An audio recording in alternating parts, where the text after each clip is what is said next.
Madame, monsieur, bonsoir et bienvenue dans Le Monde ce jour.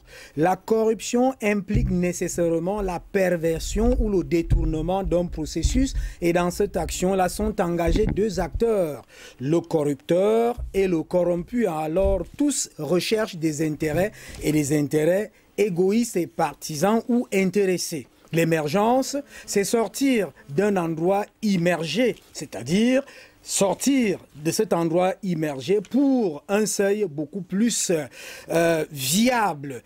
Est-ce que la corruption et l'émergence peuvent faire route? Voilà la problématique qui se pose au Cameroun, un pays en réalité où il y a beaucoup plus de corruption qu'on en combat. Pour en débattre ce soir et comprendre si au Cameroun, on peut faire réellement un assainissement qui permette l'émergence, c'est-à-dire un processus de développement viable de l'économie, des comportements et des mentalités. Nous recevons Georges Gilbert Baonla, le président du Parti républicain qui devient un vétéran dans la lutte de ce qu'on peut appeler, je ne veux pas convoquer, un concept, le réarmement moral, qui a fait un peu un temps. Je veux quand même dire refaire les comportements et les mentalités. Bonsoir et bienvenue. Bonsoir, bonsoir à tous les téléspectateurs de DBS, bonsoir au monde entier, parce qu'en fait, depuis que nous avons lancé ce débat que je vais appeler le débat républicain, c'est un débat qui entre dans l'ancien du 21e siècle et ensuite, aujourd'hui, nous avons un témoignage assez important de par le monde. Je voulais dire bonsoir encore une fois et je voulais dire un bonjour particulier au couple présidentiel qui se trouve du côté de Ouabaka, que la fête du 6 novembre est finie. Et je suis sûr que le président de la République reprendra l'arme de bataille, le travail. Et j'interpelle aussi ses collaborateurs d'aller plus vite. Il y a des missions. Ils donnent aujourd'hui l'assainissement de la vie publique. Le BA Corpus de ce qui concerne le financement des projets.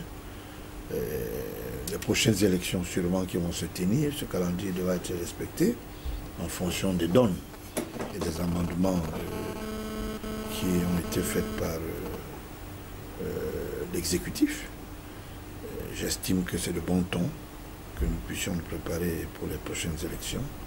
Et du côté de Bamenda, je vis du nord au sud-ouest, modérément, la vie a repris à, disons que ancien, mais je souhaiterais que le lundi noir n'existe plus, que les boutiques ouvrent et que les gens aillent normalement au travail, parce que ce n'est pas une partie du Cameroun, c'est une région du Cameroun, bien des régions du Cameroun. C'est un peu ça. Et ceux qui sont dans l'inducteur de Boko Haram, je voulais leur dire que là, entre l'axe Nigeria via Maïdougouri, je vous l'ai dit, le Cameroun, ça ne va pas souffrir. Et nous avons deux axes.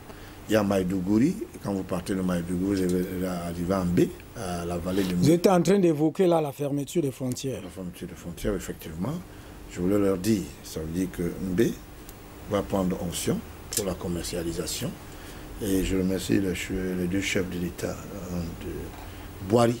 Je crois que sa maladie ne l'a pas empêché de passer le contrat, je voulais dire, des grands chantiers avec Yaoundé, l'exécutif, M. Biya.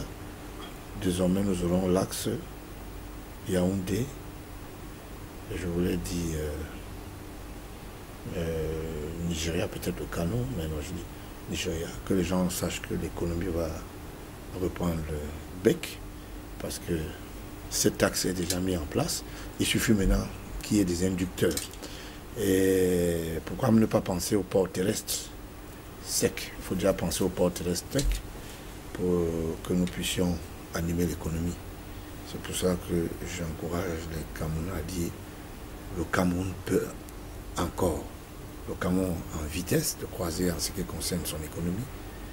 Et si on a l'axe Nigeria-Cameroun, je vous laisse juger le reste sur le plan économique.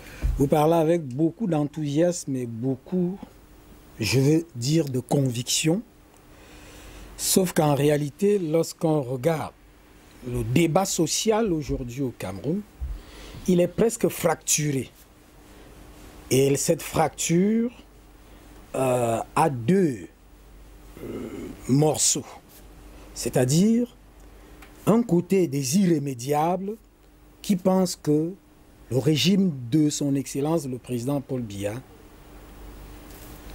après 35 ans... C'est un régime en faillite, c'est ça? Peut-être vous êtes tendre. Bon, en tout cas, voilà l'un des mots dans le vocabulaire qui ressort. Et d'autres qui disent non, c'est un régime en plein essor qui a fait des réalisations et autres. Alors, si on se place sur une position médiane, en un mot, sorti du 6 novembre, vous l'avez évoqué vous-même, qu'est-ce qu'on peut dire? L'état bilan du Cameroun se fait sur deux pans. Sur le domaine scientifique économique et sur le domaine de réalisation des œuvres. Sur le domaine scientifique économique, le Cameroun s'en sort mieux que beaucoup de pays de tiers-mondistes. La preuve en est qu'aucune banque, au niveau de du financement interétatique, n'a cessé d'apporter son apport. Ça veut dire que là-bas, la Banque mondiale font la cour encore au Cameroun. Le FMI est implanté au ministère des Finances. Font la cour au Cameroun. Ça veut dire le FMI, on estime que... Le FMI qui met sous régime d'austérité et qui... non, c'est pas d'austérité. Et qui en décembre va encore faire un décaissement. Écoutez, comme une perfusion. Je vais vous dire quelque chose que vous n'avez jamais compris. On ne vous a pas jamais dit la vérité. Avant d'aller vers cette vérité, en décembre, le Fonds monétaire va faire un décaissement. C'est la programmation d'un financement. Je ne sais pas pourquoi les gens entrent dans une logique. C'est peut-être une logique du dissuasif politique, mais les faits sont là. Le FMI existe dans nos murs depuis le temps d'Aïdjo. Les faits sont là. Premier fait, parce que là, il faut... Quel fait? Vous dites les faits sont là. Mais laissez-moi parler. Allez-y, premier. Ok. Le premier fait, c'est quoi? Je voulais vous rassurer que le FMI est une coopération financière qui vit permanemment dans nos murs depuis le régime Aïdjo. Passez cette définition et cet état de lieu, le fait. Bon, maintenant, sachez que le FMI nous accompagne dans l'expertise et stratégie de nos financements divers. D'où l'amélioration des conditions de nos caisses publiques. Parce que si vous faites un tour au Gabon, on n'a que les yeux pour pleurer. En Côte d'Ivoire, on a la tête à procès à la place publique. Nous ne sommes pas un pays à part. Nous sommes un pays tiers-mondiste. Deuxième fait, le Cameroun se porte mieux que le Gabon et la Côte d'Ivoire. Troisième fait. Troisième fait, mais c'est simple. Nous ne pouvons pas éluder le fait qu'il y a les grandes irradiations. Je suis passé sur un pont tout à l'heure pour aller à l'installation du président du tribunal de Bonabili, que je dis merci pour la réception. J'ai été très content de voir qu'il a installé. Mais c'est une façade qui est réceptionnée, sauf qu'on serait peut-être à deux, trois ponts. Trois ponts, c'est quoi? Il y a trois ponts. Il y a le pont Ferraille, c'est-à-dire le pont du train. Ce que vous ne voulez pas dire, vous les journalistes. Vous voulez rigoler? Pourquoi? Le train ne passe pas par là-bas. J'ai vu mal ou comment? Mais il passe sur un pont, un pont routier. C'est un pont routier. Ce pont ne passe pas sur l'eau. Mais c'est un pont. Oui. Et la ligne ferraillée est là-dedans. C'est normal. C'est pour ça qu'il dit que, comme vous dites trois ponts, vous voulez rigoler. C'est la nouvelle structuration. Il y a un pont qui va prendre Deido pour votre bonne gouverne. Il y a un ancien pont, un nouveau pont qui n'est pas terminé. Il y a un nouveau pont qui va prendre l'embranchement de Deido. On va faire ce qu'on appelle une niveleuse. Le président du Parti républicain. Président du Parti républicain. Attends, je comprends pas. Allons sur les faits. Et... Non. Soyez, il y a un ancien pont à l'intérieur duquel il y a un chemin. Il y a un nouveau pont. Oui. Il y a maintenant le pont ferroviaire. Alors quand vous faites les calculs, de ce qu'on risque de ne pas voir là, vous trouvez à combien? Qu'est-ce qu'on risque de ne pas voir? Vous trouvez à combien? 3 ponts?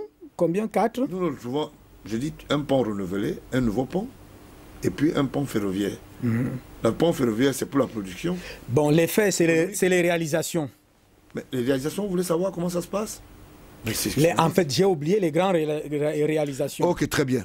Je serai obligé de faire un feedback, mais sauf que le temps ne va pas nous donner. Allons-y. Le plan quinquennal n'a jamais été réalisé dans ce pays, sauf sur le papier.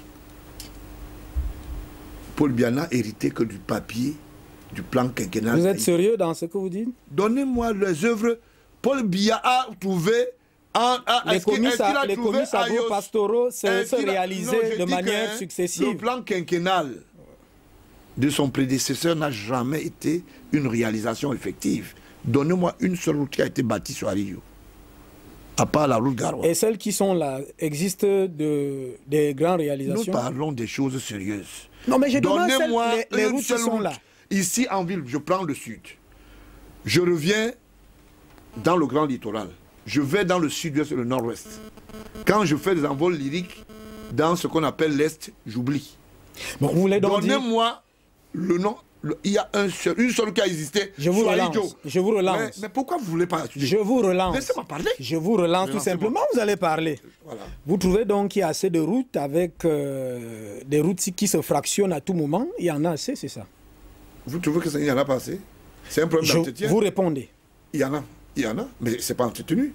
Et parce que le fonds routier appartient à Pierre Titi, l'ancien directeur général du budget, appartient à un certain nombre de prédateurs. C'est pour ça que 750 millions s'envolent dans le péage. 750 millions? Ah oui, peut-être vous n'avez pas lu. Seulement? Le ministre des Travaux a fait le bilan, 750 millions en fumée. Il a rappétit. Je suis même tout ému. Vous savez ce qu'on appelle seulement, rien que le péage seulement de Bankomo. Vous faites 750 millions en moins d'un trimestre. En moins de 90 jours. Donc, et je vous rappelle... Ce qui allait en fumer, là, 750 millions, c'est plus. 750, mais non, plus. On est à 2-3 milliards. Bon, merci. Et là, on entre dans... C'est une grande... Écoute, c'est la porte d'entrée de la Centrafrique, du Tchad et tout ça. Georges Gilbert, il y a des gros porteurs. Président du Parti républicain. Oui. Vous avez dit, soyons sérieux, ça suppose donc que le vol au Cameroun a atteint un niveau... Non, ce n'est pas le vol, les emprunts publics autorisés. Parce que quand on dit vol, vous pouvez blesser les gens. Bon, moi, je préfère dire emprunt. Ça veut dire que... C'est des Camerounais qui ont des privilèges de faire des emprunts dans le trésor public. Ah, les emprunts. Ouais. Disons ça. Entre guillemets, bon, maintenant... il y a les autorisés, il y a les non autorisés, ils font des emprunts. Vous avez fait en sorte qu'on entre dans le vif du sujet en laissant même les remarques sur les grandes réalisations et autres. Je vous ai posé la question, je reviens. Ouais. La fracture sociale actuelle, d'un camp, les irrémédiables contestataires. Ils sont où? Ben, qui se recrutent partout. Ils sont où? Dans les partis politiques, dans la société civile, dans des espaces réseaux sociaux et autres. Et l'autre partie qui dit c'est bon, il y a eu des réalisations comme vous êtes en train de dire. Est-ce que objectivement aujourd'hui, moi je vous pose la question en tant que républicain, lorsque 3 milliards disparaissent dans le péage national, on est à l'aise? On n'est pas du tout à l'aise. On n'est pas du tout à l'aise. Mais quand on a 3 téléphonies mobiles qui font des pondeuses et qui font une bonne économie et qui créent des emplois, Orange, Nextel et autres, on fait comment? C'est bien, non? Ça veut dire que ça se porte au mieux. Un pays qui communique et qui fait dans la bonne communication, c'est un pays qui est à l'ère de la mondialisation. C'est de ça qu'il s'agit. Quand on a plus de 100 000 Ben Sikim, avec parmi lesquels les docteurs et licenciés. Les arabophones. On allait donner des informations chaque 18 heures. Monsieur Biya dit utiliser l'outil. Et aujourd'hui, on s'est arrimé à la mondialisation à travers l'outil de la communication dans sa diversité. On est assis dans un studio, on parle librement. Vous et moi, nous ne serons jamais... Ça libère les énergies qui n'ont rien à faire, qui se pavanent en journée, alors qu'on aurait dû créer des entreprises avec cet argent qui vole en fumée. Vous pensez que ceux qui volent, ils sont autorisés, ils font des emprunts. Et quand on veut leur dire qu'ils ont mal fait, ils définissent ça politiquement. C'est pour ça que je dis que c'est des emprunts. Parce que quand on dit vol, c'est un peu blessant. Moi, je préfère parler des emprunts. Ah. Et qui poursuit? Quand quelqu'un pose un acte, il y a des instruments de mesure dans la société, la loi. C'est le premier ressort qui fait d'abord le couperet entre le citoyen et la société. Mais s'il n'y a pas de, si cette mesure n'est pas prise, à qui la faute? Alors, on revient dans les affaires donc délicates de l'opération de la corruption, parce que le problème c'est corruption et émergence. Est-ce qu'on peut y aller? Corruption et émergence, au-delà de cet enthousiasme précaire, accordez-moi le terme. Hein. C'est précaire. C'est le calcaire ou précaire? Parce qu'il faut me dire précaire, la précarité pourquoi? Je ne peux pas être dans un pays là où une société qui fait dans la diversité des travaux publics te fait un bénéfice de 7 à 11 milliards l'an et vous dites qu'il n'y a rien. Posez la question à Peter Mafani à travers Bunks ou à Eric John qui a fêté son 7e milliard. C'est l'argent local. C'est encore un problème de M. Biya. Posez la question, il y a des promoteurs d'entreprise. Vous ne pouvez pas parler d'une société où les gens fêtent 47 milliards parce qu'ils sont PCA d'une banque. 47 milliards. Oui, pourquoi pas. Ils ont eu des entreprises. Ils savent pourquoi ils les ont. Ils ont ces avantages, ils ont des soudeuses entreprises. Hein? Je vous donne une petite anecdote. Allez-y, c'est très sérieux, il faut qu'on entre dans les profondeurs. Simba Fo est un directeur qui est dans une entité qu'on appelle la BISEC. Il a fêté ses 2-3 milliards et sa femme a une tontinière de finances. Il marche, il mange, il détourne les projets de quelques clients. C'est connu. C'est pas défendu. Mais il ne finance pas les projets du chef de l'État. Ou dont le chef d'État cautionne. Madiba, le projet dont le chef de l'État a instruit à travers son premier ministre, est arrivé à la BISEC. Simbafo s'est assuré dessus. Au regard méprisant du PCA qui s'appelle Bokam. Pourtant, Bokam ne jure que par Paul Biya. Hein. J'aime trop Paul Biya parce que je connais sa vieille adresse. Quand vous faites laissez-moi parler. Je ne sais pas pourquoi quand je suis des noms, vous commencez à me regarder d'une façon. Quand il était ministre des Travaux publics, je savais qu'il était très sérieux. Mais ça n'a pas empêché que moi j'aille du côté de Vogada en face du dispensaire. Il y a un immeuble qui est en face. Ça, apparemment, ça appartient à une de ses soeurs ou bien à une de ses épouses. Il y a beaucoup de bonnes choses. On accompagne bien à la porte, les mallettes vides et on reste avec la fortune. Voilà votre pays. Et le pays se porte bien. Au mieux de ce qu'eux ils disent. Au mieux de ce que Paul Biya n'aime pas les galettes sucrées. Eux, ils aiment les galettes. Sauf qu'ils se sont trompés, il y a un gendarme qui est là. Moi. Ils vont vomir. Vous êtes le gendarme. Je suis le gendarme. Restons dans le fond. Voilà. Avant de faire votre gendarmerie. Non, je ne fais pas la gendarmerie. Je mets en application mes actes. J'ai lancé la campagne d'éradication en ce qui concerne les mollusques qu'on appelle les prédateurs. On a interpellé les ministres. Je suis le premier qui a commis même des articles à travers les éditions. Et j'ai estimé qu'il fallait que je pèse de mon pas auprès de l'institution d'abord étatique, M. Paul Biya, maintenant du père géniteur. Je lui ai dit non. Ça, le bilan, c'est à toi. Aucun Camerounais n'ira chercher les autres. Si vous laissez, simplement, il va avoir un problème. Grâce à moi, on a lancé la campagne d'éradication. J'ai lancé la deuxième campagne en ce qui concerne la Grande Muette, à travers le Sénadi. Et ça a marché. On a nettoyé le fichier salarial. C'est vrai qu'il y a quelques nœuds gordiens encore. Comprenez? On trouvait des gens qui gagnent les salaires dans les ambassades comme attachés militaires, qui n'ont jamais travaillé. Des femmes qui partaient de leur ménage avec une alliance, un contrat de mariage, ou bien, je vous l'ai dit, un cadre marital mérité, se retrouver dans la rue à Barbès. Pendant qu'elle est une femme en tenue, elle a un salaire qu'elle va toucher auprès de l'ambassade de France. Elle fait la rue. Et elle est une femme en tenue qui a déserté avec un matricule. Et elle perçoit l'argent. Elle perçoit de l'argent. Cela a été rendu possible comment? Ça a été rendu possible parce que j'ai fait vérifier et j'ai commis des articles. Je me suis même approché. Je dis les actions en elles-mêmes. Les actions, non, mais parce qu'il y a des complicités. C'est de ça qu'il s'agit. J'ai fait ce qu'on appelle lancer une campagne d'éradication en ce qui concerne le porto nouveau qu'on faisait au ministère des Relations extérieures. Le ministère des Relations extérieures, c'était quoi? Quand quelqu'un fait une affectation, il peut être payé 3 fois. Ça veut dire il est payé 3 fois. 3 fois. C'est des articles que j'ai commis. J'ai saisi l'institution étatique. Pour le même travail, il est payé 3 fois. Ça veut dire qu'il est affecté à un poste consulaire ou bien d'ambassade. Parce qu'on l'a affecté, on lui donne les frais de mission qu'il homologue.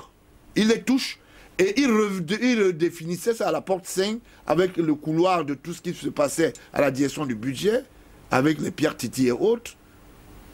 Je ne sais pas si ça s'est arrêté à l'époque de Banveux, parce que oui, je ne sais pas, peut-être lui il a trouvé ça, il n'a pas trouvé ça, parce qu'il a travaillé aussi là-bas. L'actuel secrétaire général du ministère des Affaires foncières, c'est un petit frère. Comprenez? Je peux parler avec en me vantant que je connais comment mon pays se comporte. J'ai posé des actes. Et ces actes ont payé aujourd'hui. Je n'ai jamais demandé un centime. En fait, je ne vous interroge pas du jeu. Non, je vous dis, je rationalise ce que je dis. Oui. Ce monsieur qui parle tant, il s'appelle Baonla, lui-même il a fait quoi? Voilà l'interrogation. Lui-même il a fait quoi? Est-ce qu'il est là seulement pour dire que les autres n'ont pas bien travaillé? Toi-même tu as fait quoi? Je réponds. Il y a des internautes qui disent, mais il parle trop bien, il a des grandes idées. Mais lui-même il a fait quoi? Je donne quelques traçabilités, je n'ai pas besoin d'entrer. Vous avez parlé tout à l'heure de 750 millions. De quelques, j'appelle ça un peu mécaniquement mangé. C'est moi qui suis en studio, si je le répète, c'est nous qui avons créé le péage. Je n'ai jamais demandé un centime. Comment vous avez créé c'est nous qui avons créé, nous sommes venus avec les idées. On a conçu le projet. Nous avons saisi l'État à travers le ministère des Transports, qui nous a remerciés en disant qu'on était des très bons Camerounais. Et quelques mois plus tard, ils ont mis ça en application. Et pour que vous aviez en idée que ça n'a pas enrichi des individus. Le fils Tchungi à l'époque était dans un ministère englué à la présidence. On a discuté dans la présidence. Je lui ai dit, voilà, c'était possible. Quelques mois plus tard, 2 ou 3 mois plus tard, ils ont créé le péage. Mécaniquement, mais ils n'ont pas le projet entier. Parce que nous, on voulait mettre ce qu'on appelle des machines de contrôle et des machines de tickets. Parce qu'on avait vu ça ailleurs. On a voulu mettre ça ici pour que ça booste l'économie sur ce plan. C'est de ça qu'il s'agit. Vous comprenez? J'ai lancé la campagne d'assainissement salarial avec M. Ndilé. Il était directeur du Trésor à l'époque. Au prix de ma vie. Mais je ne suis pas encore mort. J'ai accepté même les insultes, même l'humiliation. Parce que je crois à mon pays. Donc, je suis fatigué de dire, quand je dis des choses, il vient dire ce qu'il voit. Oui, il a des informations, mais lui-même, il a fait quoi? J'ai tout un paramètre, un programme. Je ne suis pas quelqu'un qui est venu tomber comme un cheveu dans la soupe dans ce qu'on appelle le milieu politique. Non, pas du tout. J'ai plus du temps. Bon, vous voilà, ouais. Donc dans votre jeu. Je vous pose cette question. Il y en a 2 ou 3, mais je commence par celle-ci. Comment vous expliquez qu'un pays qui était à un niveau assez raisonnable en termes de comportement et de mentalité soit allé dans une telle déchéance en termes de perversion et de corruption? Le niveau était lequel d'abord? Il faut s'interroger, je m'interroge. Je vous ai dit, la corruption n'a pas commencé au temps de Biya, hein, ça a commencé... Vous l'avez dit lors de la dernière émission. Ouais, okay. Mais quand même aujourd'hui, lorsqu'on voit, il y a des grandes réalisations, c'est vrai, mais on voit aussi les routes qui ne tiennent pas, un ensemble de choses qui ne tiennent pas. Au plan microéconomique, on voit l'informel qui remplit le pays. Au plan macro, on voit les grands projets, mais qui peinent à produire la masse critique économique voulue. Mais on est là dans l'antre d'une corruption assez avérée, d'un clientélisme et d'un trafic d'influence continu. Je souhaiterais que vous allez revoir la copie du mécanisme de financement d'un projet. Un projet structurant ne se finance pas comme un projet sur BIP. Le budget d'investissement public a ses termes de financement. Et le projet structurant a ses termes aussi. Donc ça veut dire simplement que le projet structurant qui se fait financer par un consortium d'entités extérieur, on peut parler là-bas de la Banque mondiale, n'obéit pas aux règles d'hygiène du budget d'investissement. Maintenant, le budget d'investissement s'appuie sur quoi? Au niveau de la création des richesses. Et au Cameroun, nous avons deux rationalités.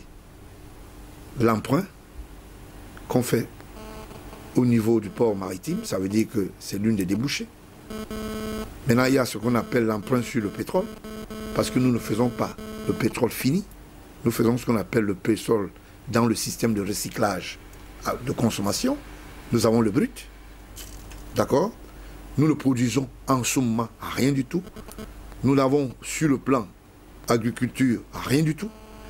Oijo, à l'époque, il parlait du FONADER. Quand un certain ministre nous a parlé d'agriculture de, je ne sais pas d'où, de 5e génération, en fait, bon, il a voulu parler... 4e génération, non, le ministre, 2e génération. Le ministre s'est un peu trompé. Vous savez, la rhétorique française est difficile.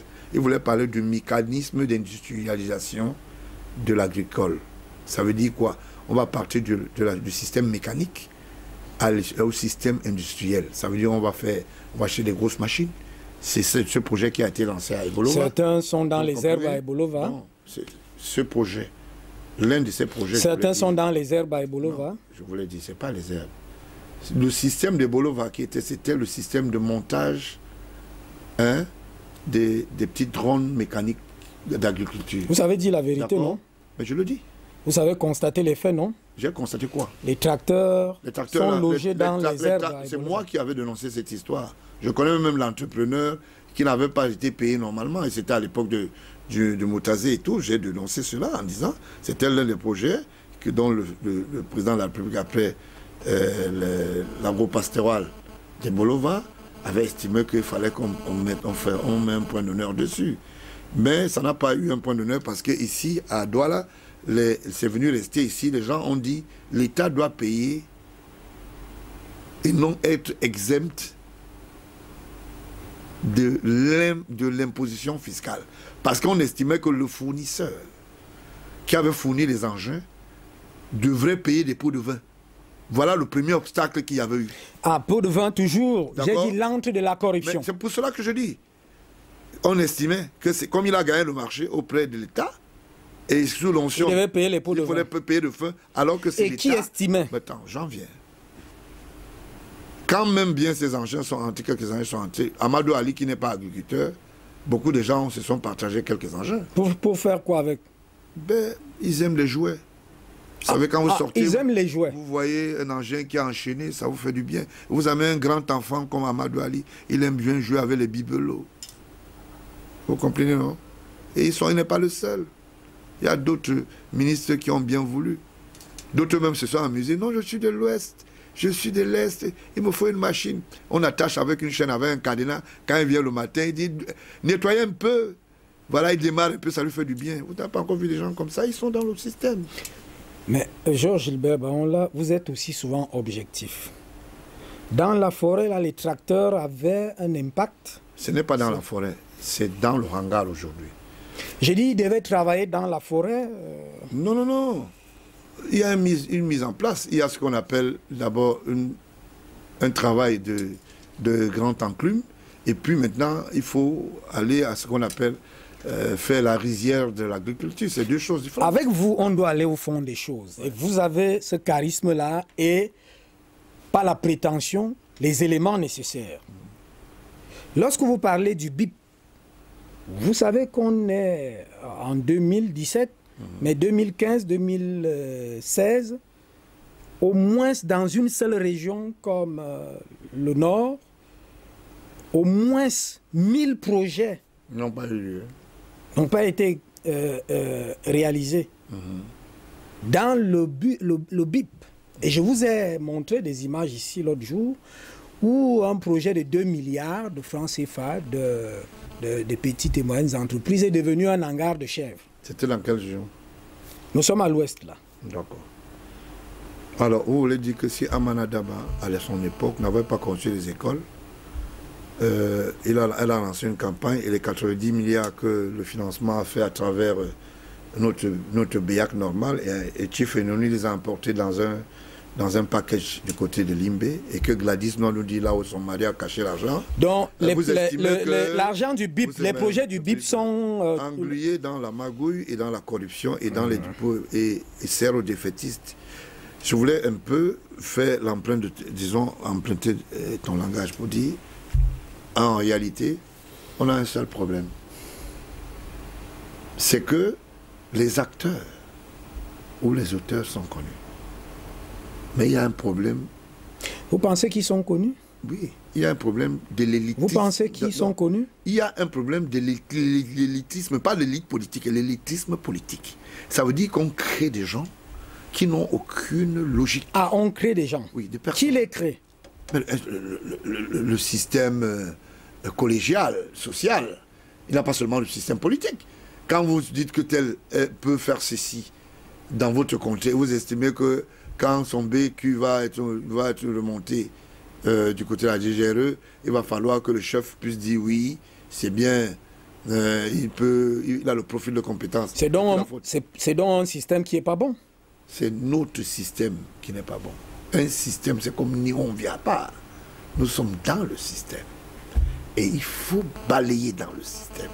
Il faut faire un nouveau casse. Ah, il faut balayer dans le système. Il faut balayer dans le système. C'est de ça qu'il s'agit. C'est pas moi qui ai décidé qu'il y ait des prédateurs du renouveau. Les ministres vont en prison. Les ministres, c'est pas moi. C'est parce que sûrement on leur reproche quelque chose. Et parmi eux, des innocents. C'est un peu ça. Vous êtes le président du Parti républicain, potentiellement candidat. Non, pas potentiellement. Quand vous dites pas potentiellement, je retire le mot. Candidat annoncé à l'élection présidentielle de 2018. Je voulais un peu me le définir. Pourquoi vous ne pouvez pas de potentiel? Les gens pensent que c'est une blague ou quoi? C'est pour ça que j'ai enlevé le mot potentiel. J'ai dit annoncé pour 2018. Vous savez combien de Camerounais comptent sur moi là? Lorsque vous parcourez les rues d'une ville comme Douala, vous voyez la chaussée envahie.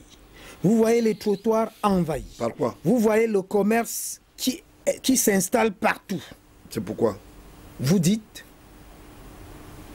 Est-ce que vous observez? C'est la désobéissance civile. La pauvreté ne veut pas dire ne pas respecter la loi.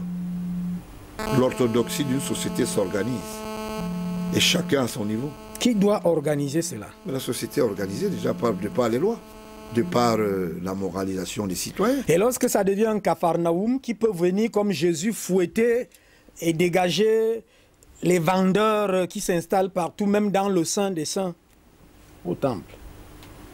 C'est un aveu. Qui peut venir? Qui doit venir? Non, mais c'est un aveu, j'en viens. Oui. C'est un aveu parce que tout citoyen qui n'est pas en règle et qui ne respecte pas, c'est-à-dire l'orthodoxie des lois, encore plus sur le plan social, devra aller créer une nature à part. Parce que, mais si on accepte ça, c'est parce que ces gens pensent qu'ils sont des nouveaux marabouts dans un nouveau... Et lorsqu'ils ne créent pas cette nature, je suis sérieux dans ce que je suis en train de dire. Pour avoir parcouru pendant une semaine toutes les rues de Douala, je ne sais pas quel trottoir n'est pas envahi. Par les commerces. Je prends le cas de Douala. Par les commerces, par les constructions. Mais vous trouvez que ce n'est pas normal? Ah, c'est normal. Mais puisque la normale au Cameroun est normale, il y a des gens qui sont faits pour. Quand le délégué de la communauté urbaine de Douala vient chasser les gens, on dit qu'il est méchant. Il ne veut pas que les gens vivent. Les règles d'hygiène ne sont pas respectées. Il a commencé à détruire les histoires des affaires foncières et tout ça. Les gens qui ont des fautes, ça énerve tout le monde. Parce que la loi ne doit pas être respectée. Chacun préfère que quand les gagas arrivent sur sa porte, c'est là où il commence à s'interroger. Est-ce que dans ce contexte, dans cet environnement, on peut faire une conjugaison entre projet social et émergence, c'est-à-dire aller vers l'émergence, avoir quand même une ville du moins républicaine, bien organisée? Toute émergence part du civisme citoyen. Ah, du civisme citoyen. Si vous n'avez pas les règles d'hygiène qui mobilisent une moralisation face à la société, cette société est en perte de vitesse et ne peut pas être construite. C'est pour cela qu'on parle du civisme citoyen au départ. Connaître les règles d'hygiène civique pour que nous puissions prospérer in limitis, ou qu'est-ce que nous ne devons pas faire, qu'est-ce que nous devons faire en tant que citoyens, quelles sont nos obligations vis-à-vis de la société dans laquelle nous vivons. Dès lors que nous ne pouvons pas respecter cette orthodoxie, nous sommes en porte-à-faux et la société est stagnante. Est-ce que on n'est pas arrivé à ce genre de situation parce que la corruption s'est installée en termes de détournement de fonds, en termes de corruption de mentalité, de comportement? Qui corrompt même? Vous parlez même trop de corruption depuis là. Qui corrompt même? La société moyenne, la société d'aristocratie ou la société... Vous savez quand même que, bon, en fait, corruption en tant que détournement, vous savez quand même que les prisons, vous avez les dossiers, vous les avez... Oui, mais la corruption, c'est quoi? C'est celui qui incite à la corruption doit être poursuivi aussi. Corrupteur et corrompu. Oui, et on en a arrêté combien au Cameroun? Vous répondez? Les corrupteurs, on a arrêté combien? Vous répondez? Je n'en connais pas. Les corrupteurs, les corrompus, oui, mais les corrupteurs, non. Je ne connais pas. Ça veut dire que quelque part, le processus lui-même de lutte contre la corruption, si on s'en tient à ce que vous dites a fait faillite, dans ce sens-là. Les lois. Quelles lois? Il faut les mettre en application. Il y a un processus. Quand quelqu'un va porter plainte pour dire « J'ai donné mon argent à ce monsieur pour aller faire un billet d'avion » et que ce monsieur n'a dit une cabine de vente de billets, encore plus, j'ai besoin d'un visa. Est-ce que c'est la chancellerie? C'est pas la chancellerie. Ça veut dire que lui, c'est lui qui incite à la corruption. Donc, il doit être poursuivi au même titre que l'autre. Les gens trouvent que c'est pas normal. D'où la loi. Oui. Il y a ce qu'on appelle le système, c'est-à-dire mat, en ce qui concerne le processus judiciaire, mais pour la mise en application, c'est en fonction de la tête du client. En fonction de la tête du client. Ouais. C'est ça la justice. Il y a une justice, celle qui est sur le document, et celle qui est homologuée, et celle que les gens s'autoproclament d'être les seuls vecteurs et détenteurs. Voilà donc une nation qui est dans cette situation et vous voulez être... En fait, vous êtes candidat. Qu'est-ce que vous allez faire? Je ne sortirai pas tout notre programme ici, mais j'ai 200, 300, 400 chantiers. Premier chantier. Le premier chantier, c'est le judiciaire. Apporter l'assainissement au maximum et leur donner les moyens de travail. Les mettre à l'abri de la corruption. Ça, c'est le premier chantier au Cameroun. Le deuxième chantier, c'est l'école. L'éducation dans son grand ensemble. Intégrer la rationalisation en créant ce qu'on appelle la grande bâtisse dans les régions les plus au bas-fond pour que les gens soient éduqués et que rationnellement ils soient instruits. Parce que quelqu'un qui est instruit sait faire la différence entre casser et ne pas casser. Maintenant, j'ai un troisième chantier. Oui. L'intégration sociale. La féminité qui a été mise en l'écart de la vie active et qui ne rationalise pas son savoir-faire en ce qui concerne simplement sa production. Quatrième chantier. 4%. 4%, oui. 4% de femmes travaillent dans un pays comme le nôtre, c'est pas normal.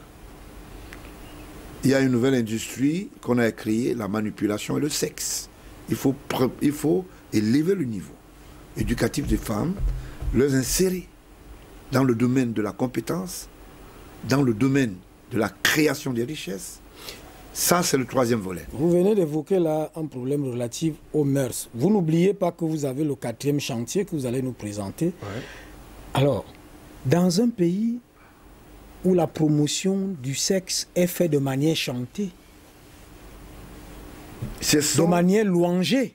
Ce sont les effets homologués dans une société où la matrimoniale éducative a perdu son sens de responsabilité.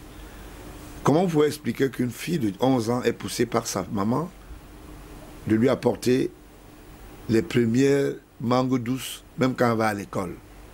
Mais si dans ce même contexte-là, vous avez fabriqué les esprits avec les HE et Samba, au nom du Père et autres qui ont fait leur chemin, où on a même entendu des gens chanter en Vomo Kaonyox, ainsi de suite, dans une société comme celle-là, quelles peuvent être les représentations fabriquées? Les effets rythmiques et tambourins de la musique ne peuvent pas influencer l'éducation d'un environnement. Vous y croyez? Dans un environnement. Je crois, et je crois que chacun est libre d'écouter la musique à son choix. Mais l'éducation est une obligation pour tous. On ne peut pas réussir à être intégré dans une société si on n'a aucune éducation, encore moins si on n'a pas le transmis du savoir. Ça veut dire avoir appris à lire, écrire. C'est de ça qu'il s'agit. Nous parlions de mœurs. D'accord.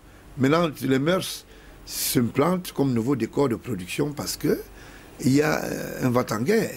Nous parlons de mœurs relativement au culte du sexe. Non, c'est pas, le culte du sexe vient d'où? Des maisons. Ça veut dire que les parents se sont dessaisis. Non, se sont défaits de leur responsabilité. Est-ce qu'il n'y a pas une pression sociale des représentations? Non, il n'y a pas une pression sociale. On a parlé un enfant pour deux. Ça veut dire que le planning familial. Les gens ont cru que c'était les blagues. Hein. Quelqu'un va faire 15 enfants, il a le salaire de 100 000. Il est obligé de voler un peu. Hein. Là, je fais ton emprunt. D'accord? Et c'est ça qui est un danger. Vous ne pouvez pas ne pas avoir ce qu'on appelle une vision dans la société. Vous imposez la charge dans la société. Dès que vous faites des enfants et que vous marmonnez dans la tête que ils seront élevés par le vecteur, ils ont souvent une histoire là. Je vais aller lire le psaume 19. Je vais aller lire le Soura. Après, oui. Dieu va m'envoyer dans un trou. Oui, pour nourrir. Mais vous vous trompez. C'est pour cette raison que les musiciens que j'appelle, et je prends toute la responsabilité de mauvais augure, ont donc chanté, hein, on se sont mis à chanter le sexe, à faire danser même les personnalités au sommet. Dans ce rythme-là. J'ai dit chacun a un choix d'écoute en ce qui concerne. Si une autre personnalité qui est représentative y va, est-ce que ça ne crée pas un modèle sociologiquement de référence? Je vais vous faire un peu rire. Hein. Oui, allez-y. Est-ce que vous m'avez déjà vu danser ces conneries-là? Parce que je sais que ça entre en violation grave avec ma moralité. Est-ce que vous avez vu M. Biya danser cela? Je crois que vous voulez faire emprunt sur la première dame. C'est faux. Il y a ce qu'on appelle des... Je parle des personnalités au pluriel. Laissez-moi parler. Je peux indiquer. C'est vous qui avez des problèmes d'éducation. J'ai dit tel. Ça n'engage que moi. Vous organisez une manifestation au palais de congrès. Vous mettez une jeune fille qui vient insulter un système politique que c'est un système poreux de... Comment vous appelez ça? D'homosexuels. Et son père est directeur du budget. Samba. Et c'est à l'ouverture des rideaux. Et une fois organisé par Canal 2, qui est le promoteur de la mixture du sexe. C'est de ça qu'il s'agit. Il faut regarder les choses froidement. Hein. Dites-moi ce que vous faites dans votre maison, je vous dirai ce que vous pouvez faire à l'extérieur. Alors, politiquement, la première dame s'est levée, ne connaissait pas le drums. Elle n'avait pas un motoring qui disait, on va chanter en disant, il y a les homosexuels au palais, que Paul Biya encourage l'homosexualité. C'est ce que l'enfant de Samba voulait dire. Elle a dit à haute voix. Moi, j'ai regardé cette émission-là. Vous savez ce que j'ai dit à mon père? Ne laisse plus jamais partir ton épouse dans ce genre d'histoire. Parce que c'est une marronnière qui est organisée et demain, c'est toi qui paieras le prix. Georges Gilbert Baonla. Oui, laissez-moi parler. Je voulais vous relancer. Oui, allez-y, chutez. Et je vais vous faire partir. Vous avez un 4e chantier. Est-ce que vous savez que le choix des Camerounais, c'est de piéger les personnalités? Quand Grégoire Onava, dans une soirée, je vous donne ceux qui sont les danseurs à Samba, puisque nous tous on voit. Quand ils se lèvent, ils secouent les reins.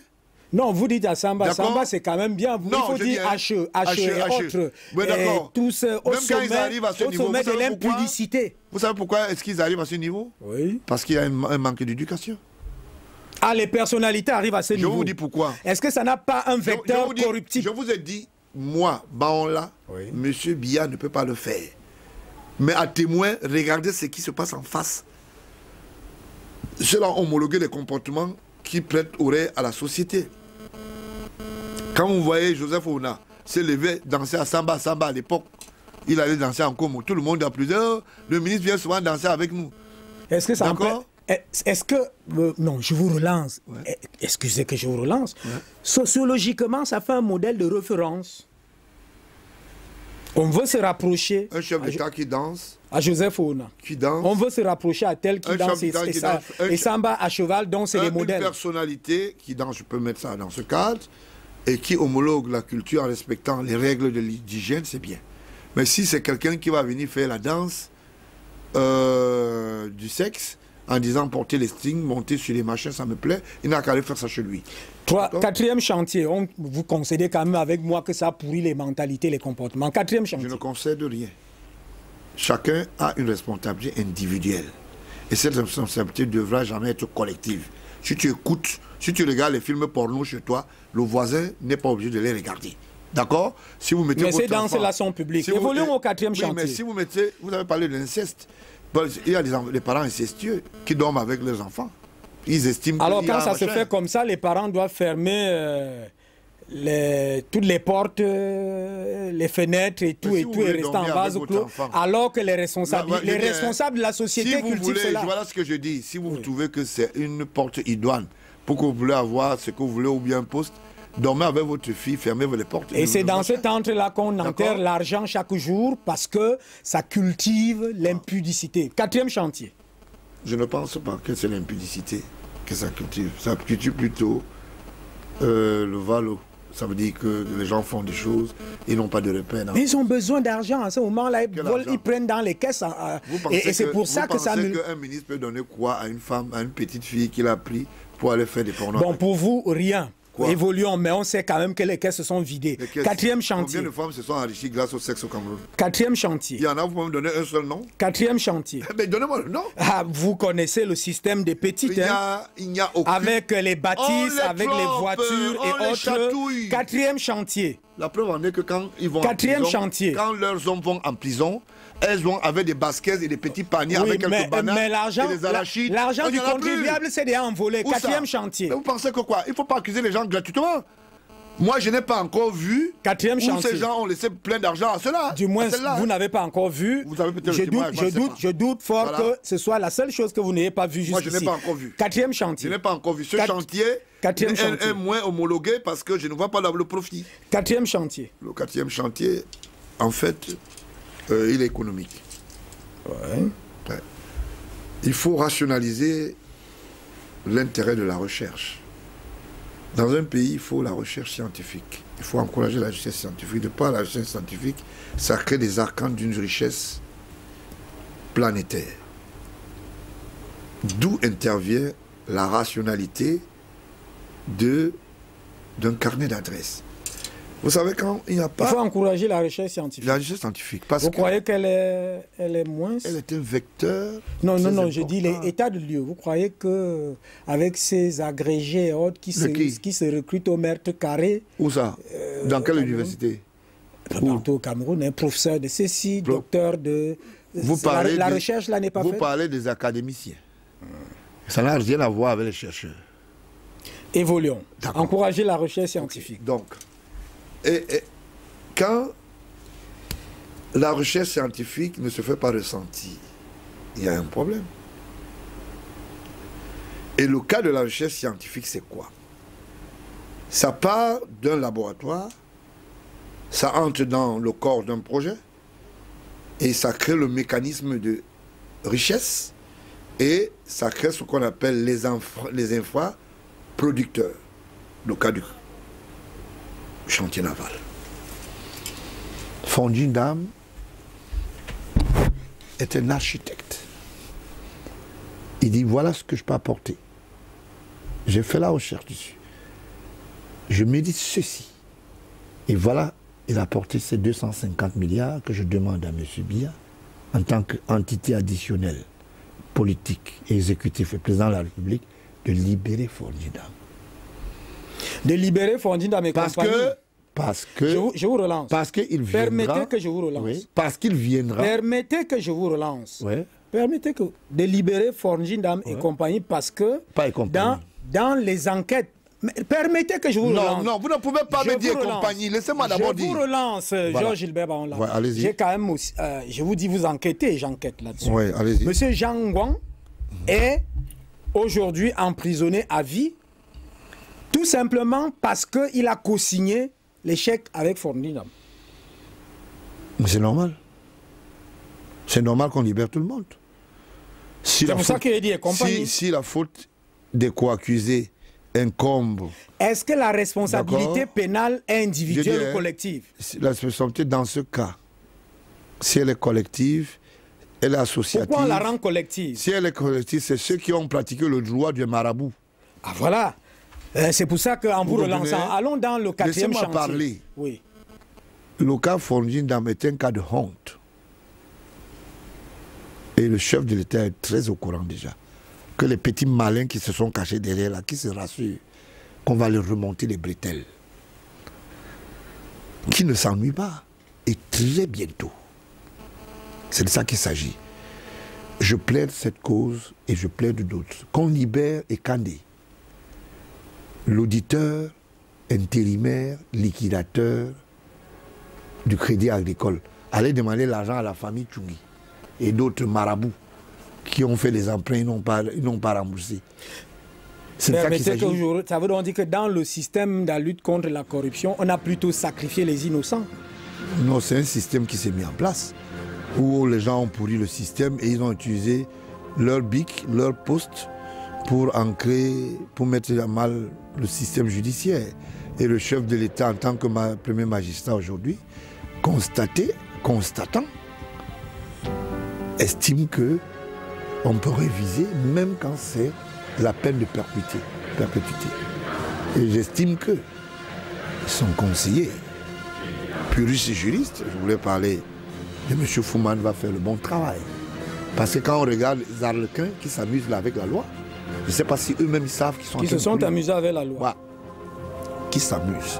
Parce que quand tu t'es amusé à faire quelque chose qui n'est pas en droite ligne avec le ressort professionnel, il faut faire attention. Parce que la réparation du préjudice est tellement difficile que tu ne peux pas imaginer.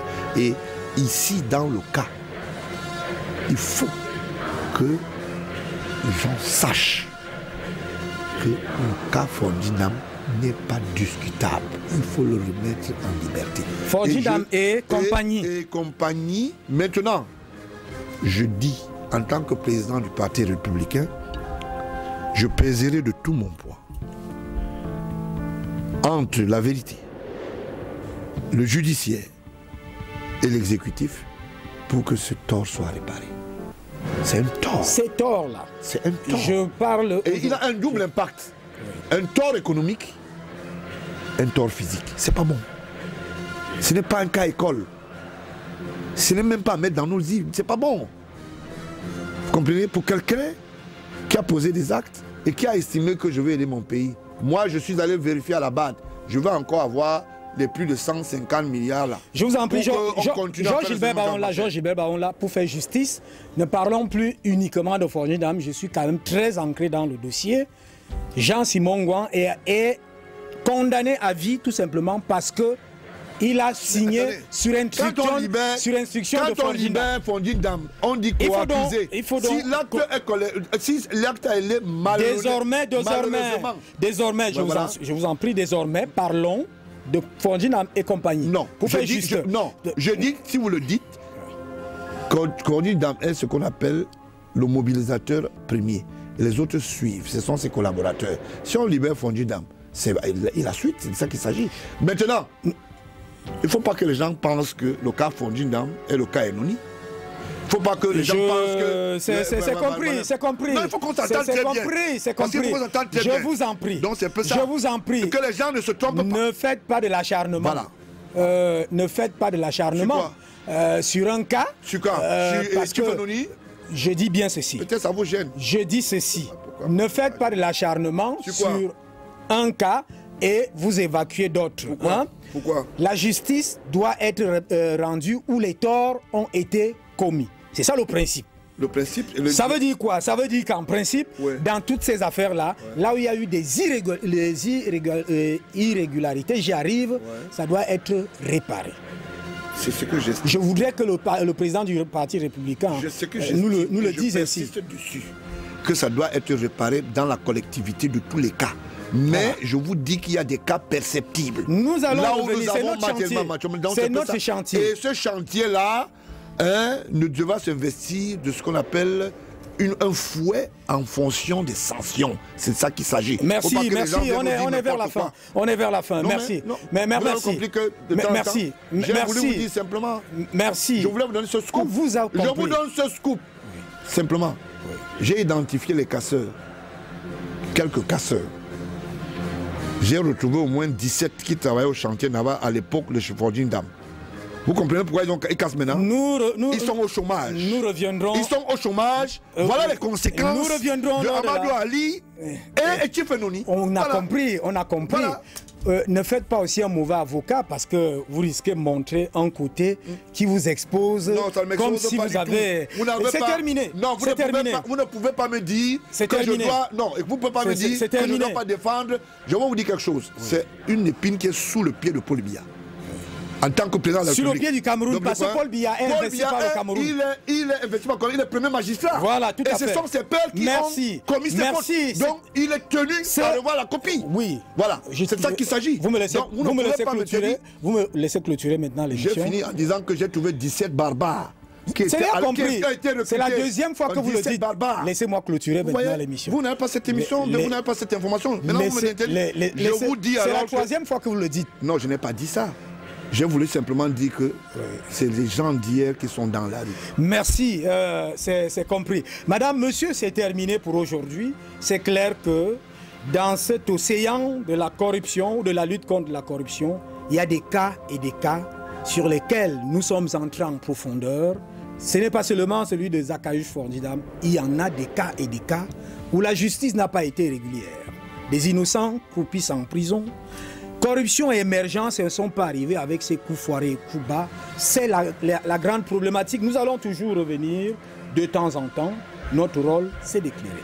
Vous êtes sur la Dan Broadcasting System. Nous sommes partis. Derrière nous, le journal en Fulfulde. Après en Pidgin. Fermeture de kiosque à 19h30. 20h le journal en anglais, en français à 21h. Madame, monsieur, bonsoir.